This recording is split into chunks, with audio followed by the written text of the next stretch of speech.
Hello, and welcome to another episode of Winter is Writing. Tonight is the first episode going live from the Accountability Muse Facebook page, so that's really exciting.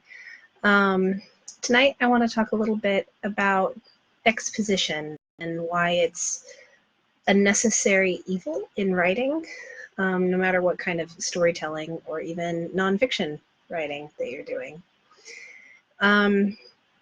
Exposition is information that the audience needs to have the emotional response to anything that happens that you as the writer want.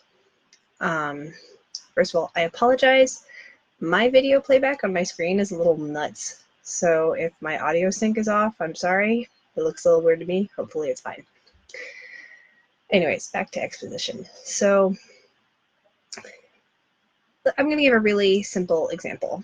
If you're telling a joke, I have a favorite awful joke that I learned in high school, and it's some muffins are being baked in an oven. One muffin looks over to another muffin and says, "Boy, is it hot in here, or is it just me?" The other muffin says, "Whoa, a talking muffin." I apologize, it's a terrible joke. But if I had started with the punchline, "Whoa, a talking muffin," I mean, you might be intrigued. You might want to hear more. But you wouldn't be able to laugh or anything because you didn't have the setup. So that setup was in part exposition, aka information you needed to know to understand the punchline when I got to it, right? So on previous episodes, I've talked about this as like context and setup, but exposition specifically is just information that the audience needs to know, understand, or specifically misunderstand in order for them to react to something that happens later in the way that the author or writer intended. And it can be really hard to layer in exposition well. That's something that good writers do really well. You don't realize you're being told important information if it's being written correctly. So there are a couple of things to take into account when dealing with exposition. One is when you give your audience the information that they need. You have to make sure they have it before they need it. But other than that, there are a lot of factors that can go into when specifically you choose to give the audience information. Secondly is, how do you do it? You always want to avoid info dumping. I know this is a common problem, particularly like in epic fantasy writing, because there is so much information to convey to a reader in those circumstances that it can be really hard to deftly weave in information into your prose. But the real trick is to hide exposition within engaging conflict or character moments. So I was recently rewatching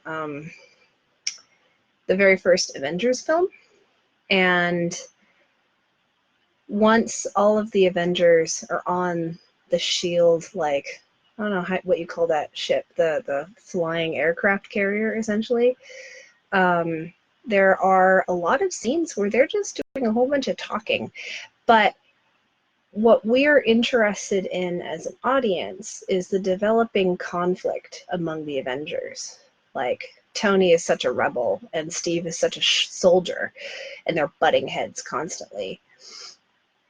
And then you've got Tony and Banner, the scientists, who are basically becoming, they have this bromance going on, right? Because they're both nerds.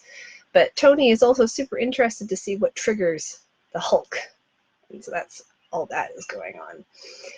But as an audience, we're being spoon-fed information that, like, something isn't right.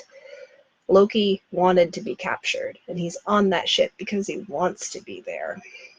And then you have this information that Fury is hiding something, He's a spy, and this is information that like Steve is slowly digesting, which then inspires him to go off and actually snoop around and find the Hydra weapons. But there's like a lot of information as an audience that we need in order to have an emotional reaction later. So like the biggest thing that comes to mind is how many times Coulson's relationship to the Avengers as individuals, particularly his relationship to Steve, who he hadn't met before the events in this film, and how much he's loved Steve Rogers, Captain America, since he was a kid. He has like vintage trading cards and all that. We get reminded of that over and over and over again, but in scenes that feel really natural, that are character driven, and they're usually in conflict because they've got stuff to do, like Coulson's running around gathering half of the Avengers while the others are getting gathered, and he's helping coordinate everything from S.H.I.E.L.D. But it's being layered in underneath how much Coulson adores Steve. So when it gets to the point where Coulson sacrifices himself to save the day and try to rein in Loki, that moment is really powerful and cathartic and tragic. And it spurs the Avengers to actually work together from that point forward. Could you like imagine if we got to that moment where Coulson stands up to Loki and then dies without all that set up? It wouldn't, I mean, yes, he dies, and it would be sad, but it wouldn't be as emotionally resonant without all that information that came before. Anyways, so I'm thinking about this because I'm doing some writing feedback for a client who is using purposefully a really interesting and unique stream of consciousness style of prose that I'm really enjoying. However, I'm getting information in the wrong order and at the wrong time in order for moments at the end of each individual story to resonate with me properly. So a lot of feedback that I'm going to provide this client is how to reorder those moments while still maintaining the integrity of the stream of consciousness, so that everything resonates with the reader once it's in its final revised form. So yeah, that's what I wanted to talk about today, exposition. If you have any specific questions about exposition and how to write it well, go ahead and leave a comment, and I'll address it in a future episode or on my blog at accountabilitynews.com. Anyways, it's been great chatting with you. Have a good evening.